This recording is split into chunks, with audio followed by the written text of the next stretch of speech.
जय माता दी। आप सभी का हमारे दैविक कथा कहानी चैनल पर हार्दिक स्वागत है।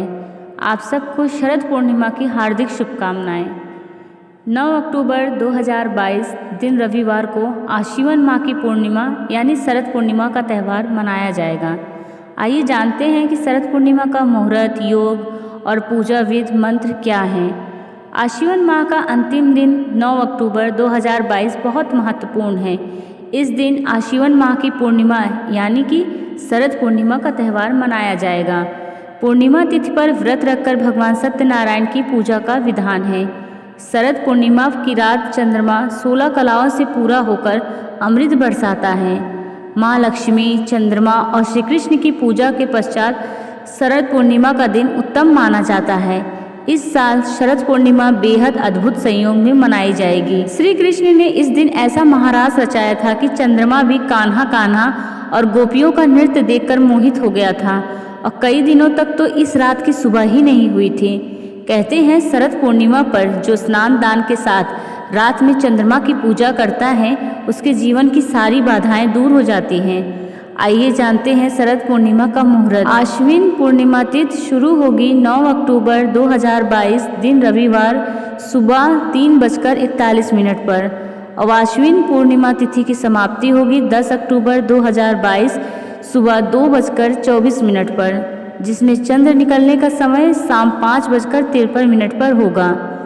शरद पूर्णिमा पर इस साल सर्वार्थ सिद्धि और ध्रुव योग का संयोग बन रहा है। कहते हैं इस योग में भगवान सत्यनारायण, माँ लक्ष्मी और कान्हा की पूजा करने से दोगुना फल की प्राप्ति होती है। सर्वार्थ सिद्धि योग होगी सुबह 6:21 से लेकर शाम 4:21 9 अक्टूबर 2022। ध्रुव योग 8 अक्टूबर 2022 रात 8:54 से 9 अक्टूबर 2022 शाम 6:37 तक।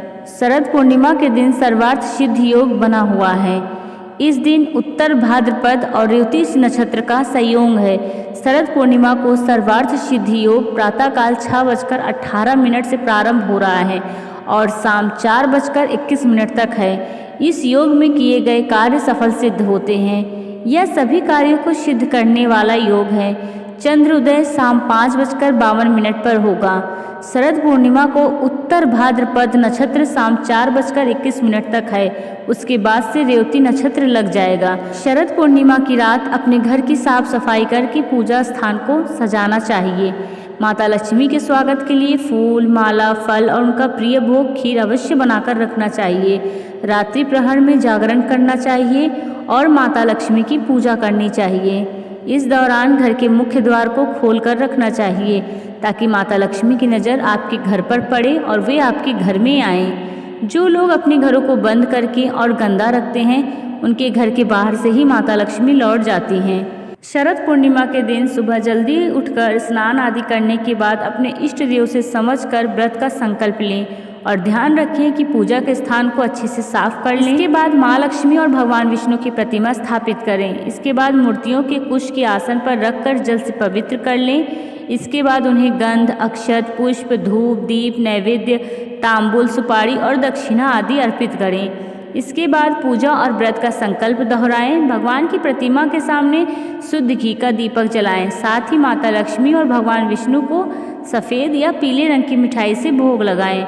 साथ ही उन्हें लाल और पीले रंग के फूल भी अर्पित करें। शरद पूर्णिमा पर प्रातःकाल स्नान के बाद व्रत का संकल्प लें और सुबह के समय शुभ मुहूर्त में भगवान सत्यनारायण की पूजा करें।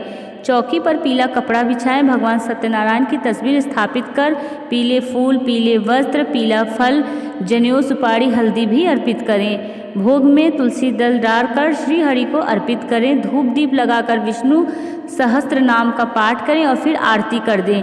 यथाशक्ति दान भी कर सकते हैं। चावल और दूध की खीर बनाकर रात में 10 से 12 बजे के बीच खुले आसमान के नीचे इसे रखें। इस दिन रात में चंद्रमा की शीतल किरणों से अमृत बरसता है। चंद्रोदय के बाद गंगा जल को चांद की रोशनी में रखें और फिर इससे महादेव का अभिषेक करें। इस उपाय से चंद्रदोष दूर होता है और जीवन के सभी तनाव खत्म हो जाते हैं। रात 11 से 1 बजे के बीच आसमान के नीचे चांदनी रात में उत्तर दिशा की ओर मुख करके बैठें। माँ लक्ष्मी और चंद्रदेव के मंत्रों का जाप करें।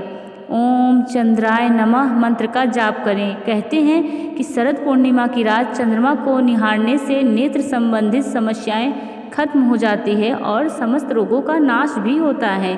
अब गाय के दूध से रात में ओम क्षीर पुत्राय विद्महे अमृत तत्वाय धीमहि तनो चंद्र प्रचोदयात् मंत्र बोलते हुए चंद्रदेव को अर्घ्य दें। इससे सुख सौभाग्य और सुयोग्य वर की प्राप्ति होती है।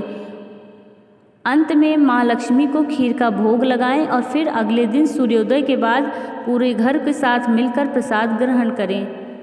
हमारी वीडियोस अगर आपको अच्छी लगे तो हमारे चैनल को सब्सक्राइब करना ना भूलें।